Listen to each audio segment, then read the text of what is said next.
زندگی کے گناہ کر کے اور ایک دفعہ کہہ دو یا اللہ توبہ، ایک قطرہ آنسو، یہ میرا کرتا ہے نا، اس کو دھونے کے لیے ایک بالٹی پانی چاہیے، کم از کم ایک بالٹی پانی چاہیے، لیکن 80 سال کے گناہوں کو دھونے کے لیے اللہ کہتا آنسو کا ایک قطرہ جو تیری آنکھ میں ہی رہے، باہر نہ نکلے، اتنا دے دے میں تیرے 80 سال کے گناہ دھو دوں۔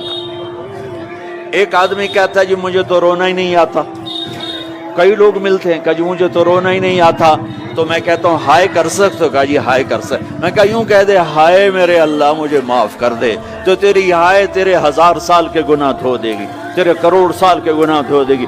دیکھو تو صحیح واسطہ کس سے ہے؟ کریم سے۔ مجھے بتاؤ میں ڈاکٹر مبین پہ ناراض ہو جاؤں، یہ مجھے منانے آئے تو میں اس کو ویلکم کروں گا یا دروازہ نہیں کھولوں گا؟ بولو کیا کروں گا؟ ویلکم تو نہیں کروں گا نا، میں کہوں گا جاؤ دفعہ ہو جاؤ، کیا منہ اٹھا کے آ گئے ہو؟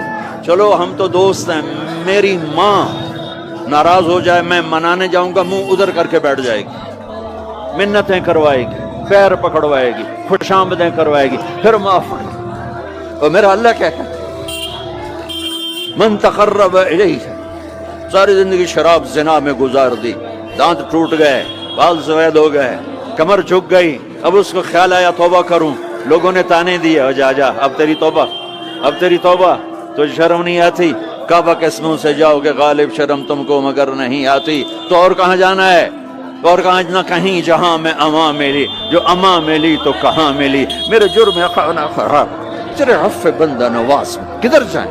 ایک ہی تو جگہ ہے، 900 چوہے کھا کے بلی حج کو چلی، تو حج پہ ہی تو جانا ہے، اور کہاں جانا ہے؟ کہاں جہاں معافی ملتی ہے وہاں جانا ہے۔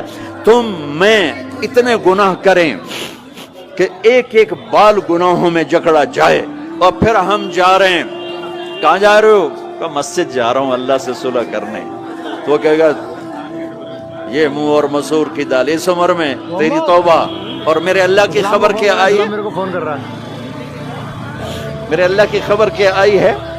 من تقرب الی تلقیتہ من بعید، جو مجھے منانے آتا ہے میں پہلے کھڑا ہو کر اس کا استقبال کرتا ہوں۔ آ جا تیرے ہیں تو مینو اڈیکا ہیں، تو کدے آؤں ہوں تھی کتھے آؤں؟ آ جا میرا بندہ، تیرے واسطے تو میرے دروازے کھلے ہو جائیں، کدے نکل گیا ہوں، کتھے ٹر گیا ہوں، کہاں چلے گئے تھے؟ تلقیتہ من بعید۔ کوئی ہے بتاؤ، کوئی ہے ایسا؟ کوئی دوست، کوئی بھائی، کوئی بیٹا، کوئی ماں، کوئی بیگم، کوئی خامن، کوئی باپ، کوئی حکمران کہ تم روٹھے کو منانے جاؤ اور کہے ویلکم مرحبا؟ اور وہ جس کو کسی کی ضرورت نہیں، نبیوں کا محتاج نہیں، کسی کے سجدوں کا محتاج نہیں، فرشتوں کا محتاج نہیں، اس کو منانے جو اس کو تو ضرورت ہی کوئی نہیں ہے، پھر کیوں میرا استقبال کرتا ہے؟ ترمذی کی روایت ہے، بنی اسرائیل میں ایک نوجوان تھا کفل، روزانہ نئی لڑکی اپنے کمرے میں لاتا تھا، شراب اور لڑکی اس کی زندگی تھی۔ ایک رات ایک لڑکی کو لے کر آیا، 60 دینار پاکستان کا 12 لاکھ روپیہ بنتا ہے، اور آپ کا 1 لاکھ بنتا ہے۔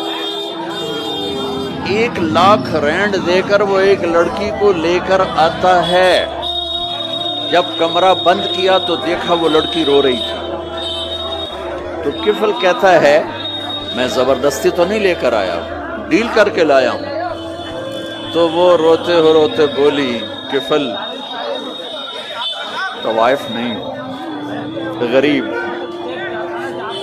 مجھے غربت نے عزت بیچنے تک پہنچا دیا ہے۔ میں کہا کرتا ہوں جب مالدار لوگ زکوٰۃ نہیں دیتے تو غریبوں کی بیٹیاں طوائف بن جاتی ہیں۔ جب مالدار لوگ اپنے جنت بنا دنیا کو جنت بناتے ہیں اور غریبوں کو بھول جاتے ہیں تو غریبوں کی بیٹیوں کی عزتیں یوں نیلام ہوتی ہیں، وہ ساری زندگی کے لیے طوائف کا داغ اپنے ماتھے پہ لیتی ہیں اور زندگی بھر عزت کا ایک لمحہ نہیں گزار سکتی۔ اور طوائفوں سے کھیلنے والے وہ ویسے ہی مسٹر رہتے ہیں، وہ ویسے ہی ہز ہائنس رہتے ہیں، ویسے یور آنر رہتے ہیں، ایک بچی کی عزت برباد ہو گئی اور اس خبیث کی عزت ویسے کے ویسے ہے. اس لیے تو میرے اللہ نے قیامت کا دن رکھا ہے. اس لیے تو میرے اللہ نے قیامت کا دن رکھا ہے. ہائے ہائے ہائے ہائے. ایسے تو نہیں حسین سر کٹوا کے نیزوں پہ چڑھ گئے اور آل رسول کے سیٹے گئے اور بوٹی بوٹی ان کے ہو گئی کہ اللہ کو نہیں چھوڑنا باقی سب چھوڑ دیں گے.